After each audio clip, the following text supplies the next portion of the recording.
This channel does not promote any violent, harmful, or illegal activities. All content provided by this channel is meant for an educational purpose only.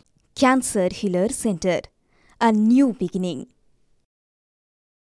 বেআইনি নির্মাণ মাদক কারবারের প্রতিবাদ করে কাউন্সিলরের কোপে তৃণমূলেরই নেতা। খাস কলকাতায় কাউন্সিলরের অবৈধ কার্যকলাপের ভিডিও করে আক্রান্ত তৃণমূলেরই হকার ইউনিয়নের নেতা। চপারের কোপ, রড নিয়ে মারধরের অভিযোগ। কাজগড়ায় 43 নম্বর ওয়ার্ডের তৃণমূলের যোগ দেওয়া নির্দল কাউন্সিলর আয়েশা নাজের স্বামী ও তার অনুগামীরা। আমরা সেই ছবি, সেই রাতের ভিডিও আমরা আমাদের টিভি9 বাংলার দর্শকদের সামনে রাখছি, যে ভিডিও দেখে সত্যি আটকে উঠেছেন সকলে এবং স্থানীয় বাসিন্দারা তারা তো আতঙ্কে রয়েছেন। কিন্তু প্রশ্ন হচ্ছে, খাস কলকাতায় এরকম একটা ঘটনা ঘটলো।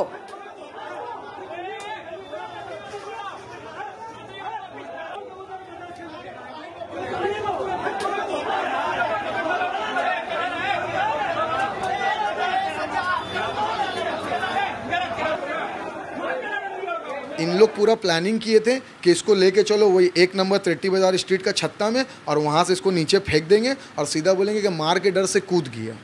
उन लोगों का ये प्लान, लेकिन सही वक्त में जब लोग घसीट के मुझे लेके जाने की कोशिश करते, उसी वक्त बो बाज़ार की पूरी टीम घुस गई। शायद इस वजह से मेरा जान बच गया। हाँ, मैंने थाना में कंप्लेन किया। वो टीएमसी करता है, लेकिन टीएमसी उसको अपना नहीं समझता। वो तो देखिए, आप भी बोल सकते हैं আমি টিএমসি করি, কোনো अपॉइंटमेंट लेटर नहीं, ब्लॉक प्रेसिडेंट बोले ना किचू बोले, कुछ नहीं।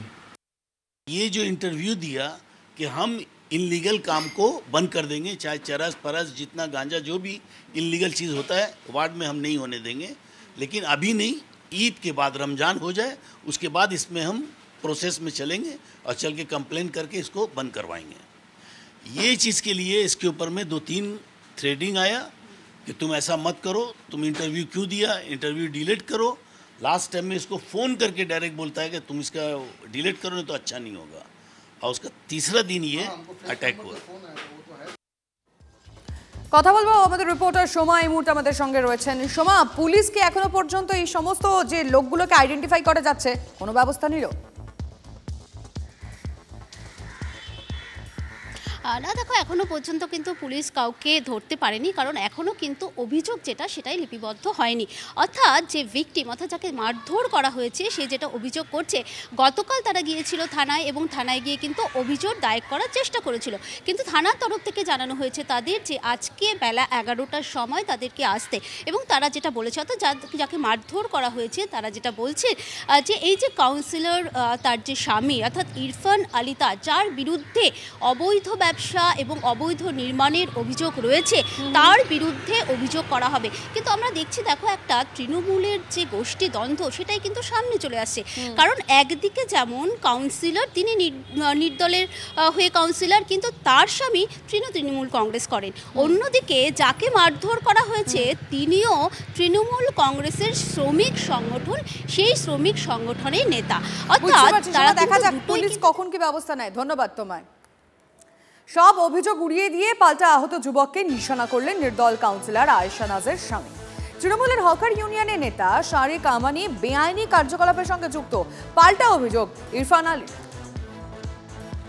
দিদি, যদি আমি কিছু করেছি তারপরে ওটা তো প্রমাণ দিতে হবে আমি কিছু করেছি। আমার তো শরীর খারাপ, কালকে আমি বাড়িতে যখন আমি শুনেছি থানাতে আমি ফোন করেছি ওকে, আপনি গিয়ে জিজ্ঞেস করেন।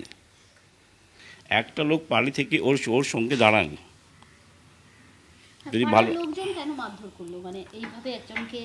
সব সময় ওরা কি করে, ওরা আছে সব বাহুবলী যেটা বলে না, ওটা হয়।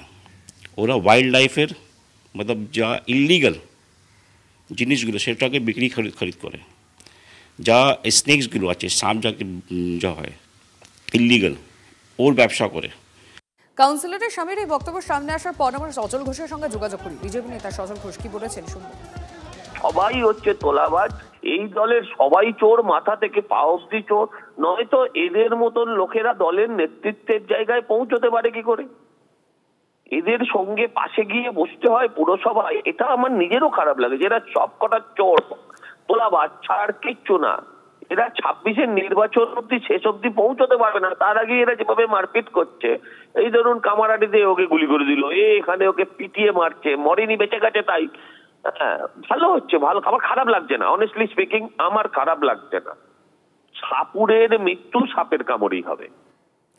কিন্তু এই ঘটনা তো এখানে শেষ হয়নি। তৃণমূলের দুই গোষ্ঠীর সংঘাতের রেশ হাসপাতালেও। কলকাতা মেডিকেলের জরুরি বিভাগেও অস্ত্র হাতে তাণ্ডব তৃণমূলের দুষ্কৃতী বাহিনীর। দেখুন সেই ছবি। ভিডিও পোস্ট করে মুখ্যমন্ত্রীকে আক্রমণ বিজেপির রাজ্য সভাপতি সুকান্ত মজুমদারের। দুষ্কৃতীদের তাণ্ডবে আতঙ্কিত হয়ে পড়েন রোগী থেকে শুরু করে হাসপাতালের কর্মীরাও। মমতা বন্দ্যোপাধ্যায়ের আমলে আইনের শাসন বলে কিছু নেই, আসলে শাসন করছে গুন্ডারাজ। আর কলকাতা পুলিশ তাদের দেহরক্ষীতে পরিণত হয়েছে। হাসপাতাল থেকে রাস্তা, পার্টি অফিস, তৃণমূলের গোষ্ঠী সংঘর্ষ থেকে কোথাও রেহাই নেই। মুখ্যমন্ত্রী, আপনার শাসনে হাসপাতালের জরুরি বিভাগও যুদ্ধক্ষেত্রে পরিণত হয়েছে। আপনি ব্যর্থ। সোশ্যাল মিডিয়ায় পোস্ট সুকান্ত মজুমদারের। কে পয়সা তুলবে, কে রোজগার করবে, সেই নিয়ে যে গন্ডগোল, এবং তার ফলে হসপিটালের দরজা ভাঙা হচ্ছে, ভাঙচুর করা হচ্ছে এবং ভয়ঙ্কর পরিস্থিতি। মানে এই ধরনের মানুষ তো হসপিটালে গেলে এমনিতেই ট্রমার মধ্যে থাকে, তারপরে যদি হসপিটালের গেটের মধ্যে এই ধরনের যদি ট্রমা হয়, এই ধরনের যদি পরিস্থিতি তৈরি হয়, তাহলে রুগীরা তো, যার হার্ট ফেল হওয়ার কথা না, সে তো হার্ট ফেল হয়ে মারা যাবে। কি অরাজকতা চলছে রাজ্যে। স্বাস্থ্যমন্ত্রী হিসেবে মুখ্যমন্ত্রী বসে আছেন, তার কাছের একজন মহিলা মন্ত্রী বসে আছেন, তারা করছেনটা কি? তারাও কি তোলাবাজিতে ব্যস্ত? মানুষের জীবন নিয়ে পশ্চিমবঙ্গে ভাবার জন্য কি কেউ আছে না কেউ নেই?